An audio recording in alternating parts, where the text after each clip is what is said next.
It's a new year, but ministry leaders still struggle with the same old challenges. Let's talk about it with Heather Clark on Steve Brown, etc. He's an old white guy, an author, broadcaster, and seminary professor who's sick of religion. And he's brought friends. Please welcome Steve Brown, etc. Hey guys, we're glad you're here and you always have a place at our table. I'm Steve, the aforementioned old white guy, and Matthew Porter is here. He's our executive producer. Matthew, make any new resolutions for the year? Well, Steve, here's the thing. Why make new resolutions when the old resolutions are still in mint condition? So, that works for me. I hadn't thought about it that way. Undisturbed. Speaking of the new year, our producer Jinx is in his little glass booth. His resolution is to make sure that we don't drop the ball. Any other ones, Jinx? Make sure all my stuff works. Preparation. Always be prepared. Always be prepared. Right behind the 8 ball. And your New Year's resolution is have the microphone closer to your mouth. So Kathy's when Brown watching me. I can't hear her either. Our video director and one-man IT department, John Myers, is in his tech bunker. By the way, just so you know, John is bringing some exciting changes to the show starting next week. I can't wait for you to see those changes. I think you'll be surprised. You may not be surprised. I think you'll be pleased, but then again, you may not be pleased. Dr. George Bingham is the president of Key Life. George hopes that everyone's troubles last only as long as their New Year's resolutions. And Kathy Wyatt is the soft feminine side of the program. Kathy would do New Year's resolutions, but it's really, really hard to improve on perfection. Oh, my gosh. Oh, Matthew, what do you want, my friend? What do you want? Nothing. Kathy, I bragged on you yesterday, too. We have a great guest today, and I'm glad she's here because I need help. And she's the ideal person to whom one like me, I'm a religious professional, if you didn't know that. And Heather is the person of the moment to do therapy with me. And by the end of this broadcast, I will be fixed. She holds a PhD in clinical psychology with special emphasis in health psychology.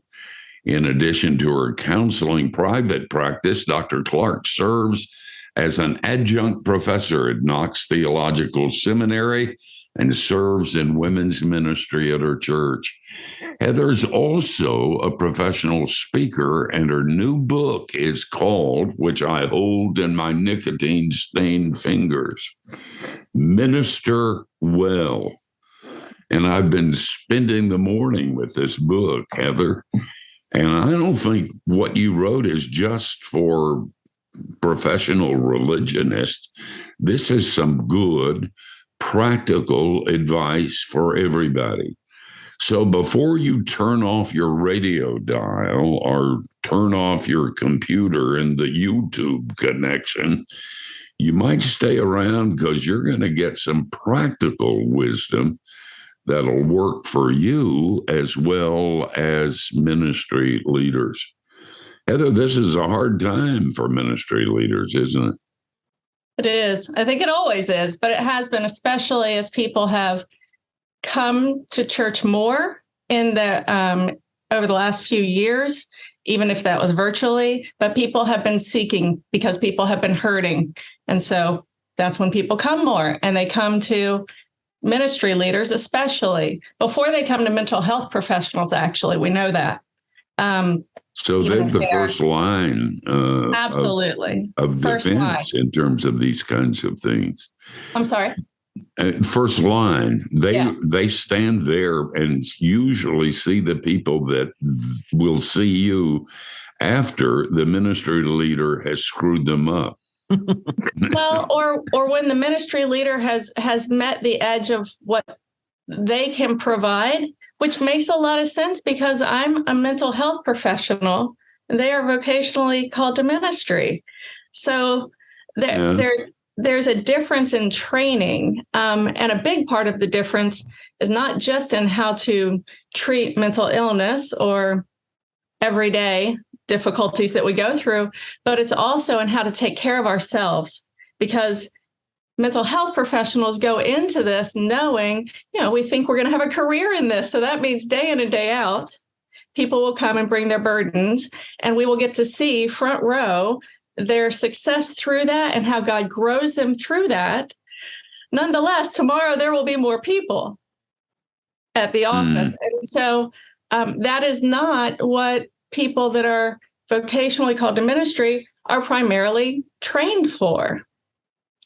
And I'm so glad that you said it's not just for vocational ministry folks, because it's really not. I started it that way.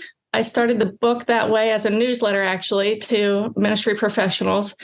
And along the way, so many people that received that newsletter month after month would say to me, Heather, why is this just for them? This applies to me. This applies to me. And so really, I think of myself as I'm somebody who cares for people who care for other people, because that's ministry. So school teachers and missionaries and parachurch leaders and parents and employers and the baker that cares for me at Publix, we're all in ministry. And so, yes, it really does apply to anybody. Do you think that, and especially this applies to ministry leaders, we're called to be servants. Yes. We're called to put up other people first. We're called to look after them. And we sometimes forget about ourselves and our own families who need that ministry and help and compassion and understanding and sensitivity. Sometimes we don't do that to ourselves or even our families. Is that true? It's almost an epidemic amongst ministry leaders. It's we hear about pastors burning out all the time. Yeah. And folks, there's different stats on how much people really are leaving ministry as a vocational calling or not. Nonetheless, they are often put in a position to choose between the family that God has brought them at home and their friends and their family of origin and the family they serve in their church family. And it puts them in this great place of risk because they're not getting the support they need. It's very much the oxygen mask on the plane example, right? That they have to put their oxygen mask on in order to be there and serve us, in order to do what God has called them to. And yet often they are made to or expected to, or maybe even think themselves that they're supposed to suffer in silence. When I was teaching when I have taught the seminary classes, it is so common that as I get into this and talking about taking care of themselves with my students, that they'll say, but we're here to serve. That's what we do. And it's almost like I have to convince them often as they're beginning in ministry that you have got to learn these things now, or you'll have a very short-lived career in ministry. We have around 4,000 pastors on our mailing list. And so I spend a good bit of time, probably not as much as you, but a good bit of time with pastors, crying with them and laughing with them and talking them through some of the things that they're facing. And I've said on numerous occasions that, I did the pastor thing for over 25 years. And I can get to heaven without grace. They won't even ask about Jesus. Just the fact that I survived and my nose was barely above the water suggests that I'm an awesome, super Christian. And if you believe any of that, you believe anything. And I finally hit the wall. I crashed. And nobody knew except my wife and some of the people on our staff sensed it happening. But I was going through a really tough time and eventually resolved that by, and if you've got a deep voice and people think you're together and you can fake it well so nobody knew. But when I hit the wall, I resigned. I said, I can't do this anymore. And I told Jesus that. I signed on for life, but I just can't do this anymore. And Jesus told me I didn't have to. And I spent a year dealing with the kinds of things that you're talking about in your book. And they ring so true with me, and I need to be reminded. By the way, the title of this book, and you ought to get it if you serve anybody, any place, anytime. It's called Minister Well. It's by Dr. Heather Jordan Clark. And we're talking to her on this edition of Steve Brown, etc. And we're going to return because this is really hard work. It takes periodic places of rest for us to just get through. But like Jesus, we'll return.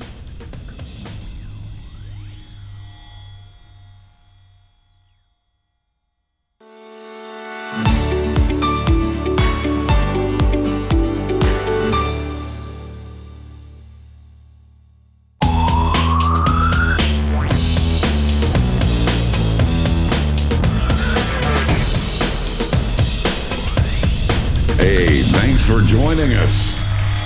We understand that your time is valuable, and when you take an hour, and a lot of you do, to spend with us, that's a high and holy compliment. We're talking with Dr. Heather Clark, and her new book is called Minister Well, 52 Tools for Ministry Leaders. And before the break, I was doing sort of a mini confession about when I hit the wall. I fake it well. And so, if you have a deep voice and you can talk with a glib tongue, people think everything's fine. And it wasn't fine. My life was coming apart. I was traveling 150 days a year, writing a book a year, and doing broadcast and trying to be a good pastor. And I'm not equipped for that. I all of a sudden realized that everybody told me I was, but I don't know what I'm doing. And I think I'm hurting people. And that led to thinking about me, and that led to depression, and that led to jump off the bridge if I could find one fast enough. Do you have some help for me, Heather? Well, I mostly want to thank you, actually, in all sincerity, for sharing that. The very first media or thing I was ever on was a radio program, and it was specifically to appeal to pastors who are the listening audience, saying, please get help. That's what I was asked to come on the show and do. And the reason for that is because it's such an underserved population, because mostly pastors are trained, don't tell anybody about it because you're leading everybody else. And there's something about that that's not okay. And they believe that themselves too. Like, I'm supposed to press on. I need to be there for everyone else. They are servant leaders. And so they put other people first. We could insert a whole lot of talk about boundaries here, but they put everybody else first and ultimately burn out in various ways. And there's no research anywhere that shows us that pastors are any less susceptible to depression, which is about 8% of the population in any given year. 30% of the population will experience a diagnosable level of anxiety. They have substance abuse problems as their marriages are falling apart. Their kids are typical kids. Their teenagers get into trouble. They have health issues they have to deal with. All these things, just like the rest of the population. And yet somehow there's this expectation of and by ministry leaders that that's not true or acceptable.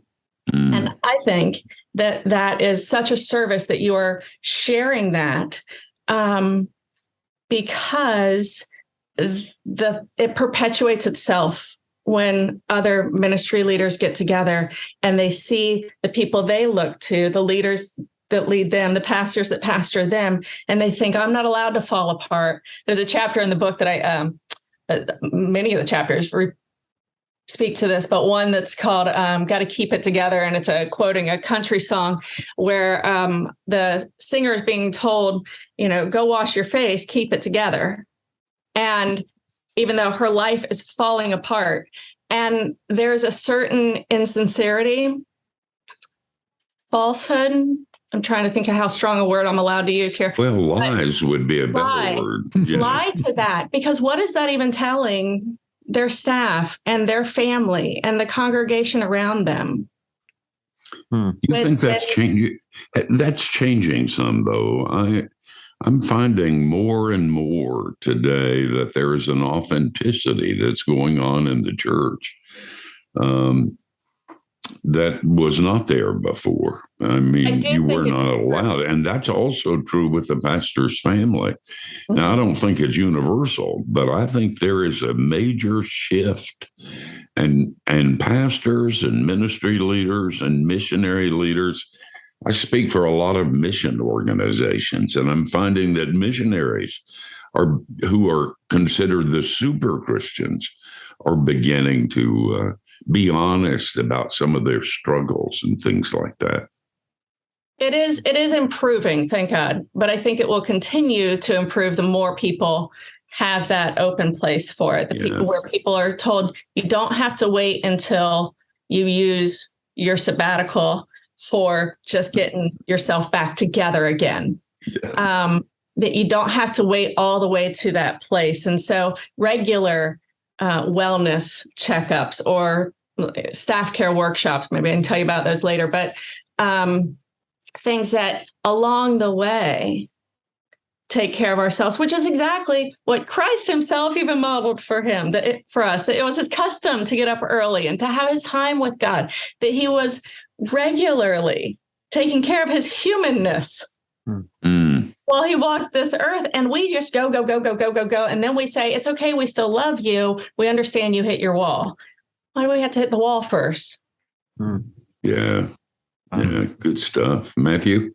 Yeah, Heather, first, I have to say, I love the title. It's kind of like Secret Genius, because there's one sense of minister well as in minister with excellence.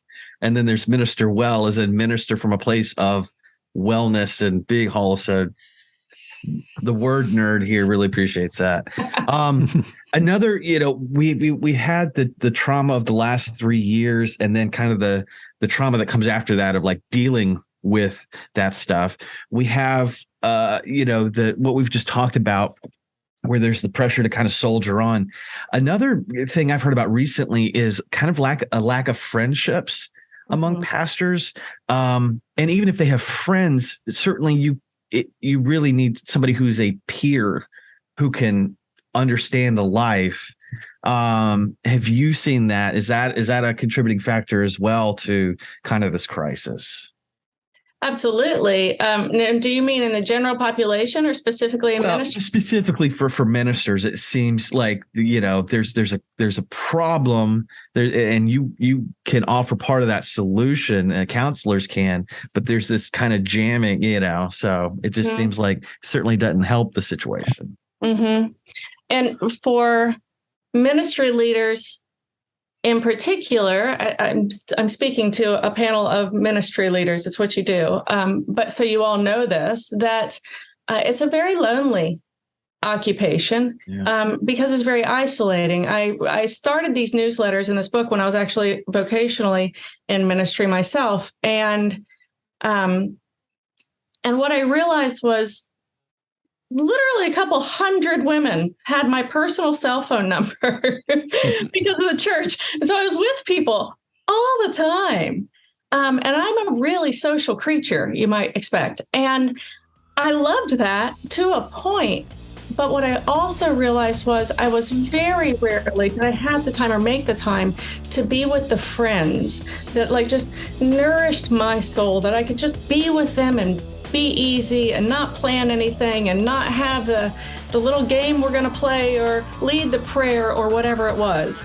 And so one of the things I often advise ministry professionals to do in response to that loneliness is form some friendships where they take that ministry hat off, or that is not what people call them. Hold it right there, and we'll pick up where we left off. That's called a teaser in the profession. Don't go away.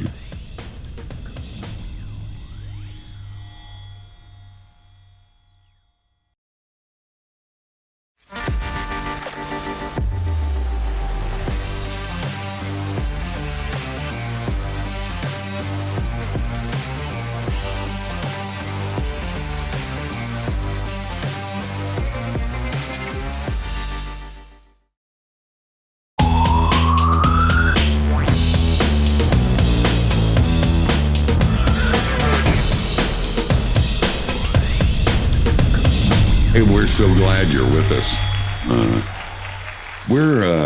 We're talking with Dr. Heather Jordan Clark, and she's a psychologist. And one of the main areas of her ministry is with ministry leaders. She is a professor at Knox Seminary and teaches people who are going to be more religious than they are right now. And by the way, she speaks in a lot of different places. So if you're looking for somebody for your church or your organization, Heather, how can they get in contact with you? drheatherclark.com. drheatherclark.com. Yep. I do lots of different speaking, but the one that I think is most, that I had the most fun with and most relates to what we're talking about right now is staff care workshops. And it's an opportunity to not just teach the tools, but to even interact with people and give the staff that opportunity of, no, right now we're going to take care of you. Right now we're going to serve you and give you a little time off. So like little mini retreats, and so to speak. Okay, you guys, you think about that. You couldn't do better than having Heather at your organization. We were talking about friendships on the other side of the break, and you were talking about how important that was. And then in our discussion during the commercial break, you were talking about what psychologists have, and the phrase does not fit often with ministers. Bring that up too. Well, so the phrase that I brought up to you was, it's called being an impaired practitioner, that you want to avoid being an impaired practitioner, and whatever way that is, that you're being impaired, and that it is generally on the professional to tend to that, to have the self-awareness of, am I impaired right now to provide the service that I am meant to provide? And I don't think ministry leaders are taught that. To take note of that, to say early and often, I need to take this Sunday off, or maybe I need to cut back on some of these meetings and teach one of the younger people on staff how they can take over that part, or whatever it is, so that I can continue going on with quality and excellence, providing what God's called me to. In their own role. And a lot of times that what God's called them to that can fall by the wayside is their family. Or their own friendships. That's where we were talking about, their own friendships. And it is just so important to have that. I love that Jesus even demonstrated that he had not only his 12, he had the thousands, but then he had paparazzi, but then he had 12, right? He had his committee. I'm Presbyterian, so he had his committee. And then he had his 3 guys. And ministry folks will say, well, everybody's my best friend. I got to make the same time for everybody. No. You don't. Where is that exemplified even? You got to love them all. But there is a difference, and it's okay. And we need to have those relationships and know that, again, it was modeled for us to have those relationships, and time to just kick back and be there and not be concerned about wearing the pastor hat or the pastor's wife or the preacher's kid or any of that, and just be, because these are the people, they're going to love you anyhow, and you're going to serve better. Good stuff. George? Heather, you have a chapter that's titled "What to Do When You Don't Know What to Say." And there are, for somebody who's been in ministry for a long time, they probably kind of have the phrases, they kind of have the sensitivity, they know how to fake it, if they aren't quite sure. But for people that are new in ministry, and maybe even for lay people that end up in situations where they're trying to help, they're trying to be a part of the church and be with people that are grieving or going through tough things. What are some of the kind of the tips or things that stand out for people in that situation? The emphasis of that chapter basically says there's not a simple thing to say. Mm-hmm. When you don't know what to say, there's not a simple thing to say. So I'll try to say that now. But simply, please. But, the simple answer then really is quick to listen. Quick to listen, slow or don't speak. It was the best thing Job's friends did for him. They actually physically, it's described to us, they sat down with him. So there's some behavioral things, which every chapter talks about: spirit, mind, and body. And so there's some behavioral things. So just physically be present with somebody. Do like I'm doing. Lean in, be present with them, eyeball to eyeball. You don't need to do big demonstrations. So that is one piece of it. And know that presence, the ministry of presence, is so profound. But the next piece is be very quick to just listen. Just listen. Oh, that's so... I wrote a book once titled How to Talk So People Will Listen. And I had a friend said that I ought to write another book, How to Listen So People Will Talk. We don't listen very much. If you don't know what to say, don't say it. Mm-hmm. Just be there. Just and be. Listen. Yeah, good advice. Folks, we're going to back out, rest up as always, put some gasoline in our engines, and we'll be coming back so we can minister to you. Don't laugh. It's a joke.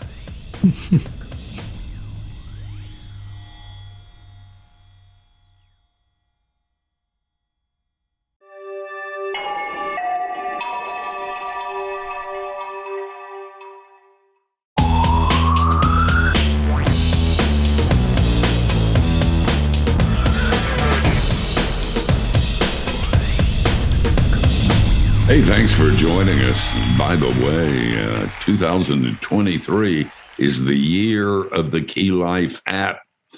It's available for both iPhone and Android, and it puts all of our shows, videos, and articles right in your hands.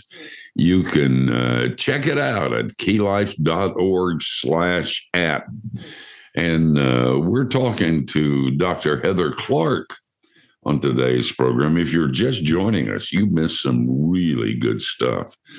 We're talking about the difficulty of ministry leadership and some things, practical tools that we need in order to get through. Kathy? Heather, I'm sort of fixated on two chapters, 15 and 45. I wanted you to to talk a little bit about 15, which is titled, "You're Not Burned Out, You're Just Bitter." And then I thought, no, I really don't want to hear about that, but I really do. But the other one, I just wanted to make a comment about and find out if you were sort of thinking the same thing. In 45, you're talking about, and I think this is true as members of a congregation as well as the minister per se, but that one says helping your congregation through unavoidable separation. And I think everybody knows, obviously you have to be living under a rock. Everybody knows what's transpired over the last few years and people, not being comfortable being in the church, and everybody seems to be, understandably so, I'm not minimizing it at all, but understandably focus on how do we get people to come back, or if they won't come back, how do we do better at reaching out online to get to them, et cetera. And so this group of people who, for some very legitimate reason, have left, have become the focal point of attention. Is kind of like the bad kid in class that gets all the attention, and the kid that does everything right and is well behaved is just overlooked because they're never a problem. So what about the people who have hung in there and stayed at church and are carrying the load, so to speak, have had to step in to do multiple additional responsibilities because there aren't as many people as there were before doing all the stuff that people were doing? I just like, to see if am I barking up the wrong tree with that? But then after that, you don't have to say much about that. Then I want to know about the bitter part. So the first part, you were saying what to do about the folks that have stuck it out. Yeah, because I feel like, there are a number of people that I know who are kind of have articulated, just in the last few days, I've talked with people who have experienced burnout because they're the ones that have been doing everything now we're coming on to 3 years of all of this, and how do we be an encouragement to them? Because, maybe church is never going to look the way it did, prior to this. I don't know. Well, I think you might have just said the answer, is it might not. We certainly can't think things are ever going to go back. We've all lived through a pandemic now, so it's not going to go back. And some of that's a very good thing. Things like podcasts and Zoom calls and, have taken off during this time. So I think one of the things then to really focus on for ourselves in church, and with the folks specifically that you're talking about that have been carrying this load, and we're just going to get through, is to instead come to a place of accepting that we're no longer just trying to get through, and sort of settle in to, this is normal now. And there are people that attend church at home, and there are people that attend church here in person. And then we need to adjust what we're doing. And so sometimes the people that we're talking about are volunteers. Very often they're the volunteers, right? But the more that a group of volunteers acknowledges the same thing and says, we don't need to do double time to try to make up. We need to just be here and be what the church needs right now. That would be, I think, a very helpful perspective is let's accept what we've got right now as this is the church, and then commit to a way of moving forward that is healthy for all those people as well that are currently there. And so it may be a blessing in disguise. It really could be, yes. And there have been many of those, but because other people have stepped forward that maybe never would have before. So we've got new people volunteering too. Right. But this idea of we have to make it what it was before is, I think, ill thought, ill conceived. Yeah, that's good. By the way, there's some people I'm glad didn't come back. If you say I said that, I'll say you lied. Kathy, you had that other question. Yeah, I just wanted her to touch on. Well, actually, I really didn't, but I brought it up. So it's a great chapter title. You're not burned out. You're just bitter. Right. I'm looking real quick. Sorry. When you write 52 chapters. Exactly. How do we talk about each one? Keep them all straight, Heather. a piece of what I write about in that chapter is that first and foremost, it's really important to get real with God in that season. So we've talked some today about being able to be real with other people, but all throughout Scripture, God never tells us that we're supposed to hide our crazy or that we're supposed to hide our emotions. In fact, I love that he makes it very clear to us you can't anyhow, so give it up. And so the quicker we can go to him and say, Lord, I've had enough. I love that Elijah says that. I love that those exact words are in scriptures. Lord, I've had enough. I love that. And so, and in that place, God ministers to him by bringing him actual physical sustenance. And so, given that this book is written to religious leaders, ministry leaders, there is a possibility sometimes of over spiritualizing what is going on in our lives. And so in that moment, I just am encouraging, be real about what you're feeling. Your emotions are not sinful. The scriptures are filled with emotions. And what is sinful, though, is not taking them to God and trusting him with them. And so we have to acknowledge it first. It's like the AA model, right? First, know that admit that you have a problem. And we all do. They're called emotions. And take them to God, and then take back from him the care and keeping of your physical being, and let him minister to you in that way so that you can get back in and do what he has called you to do. Good stuff. Great. Yeah. You may still be bitter, but at least you can say it. And You can once say it, you and you're name not it, alone in it. we're know? sick as our secrets. Hey, Heather, we're out of time, and I'm sorry. This hour has gone by very quickly. What you're doing is very important, and this book is very important. It's not a book that is so deep you can't understand it. It's practical, it's doable, and you'll find it's helpful. Heather, I hope you'll come back sometime because you're fun to have. God bless you, girl. Thank you. Thank you all for having me, and thank you for what you all do. Hey, guys, we're going to come back for a short period after the break, and we'll tell you who we're going to do it unto next week. So don't you dare go anywhere.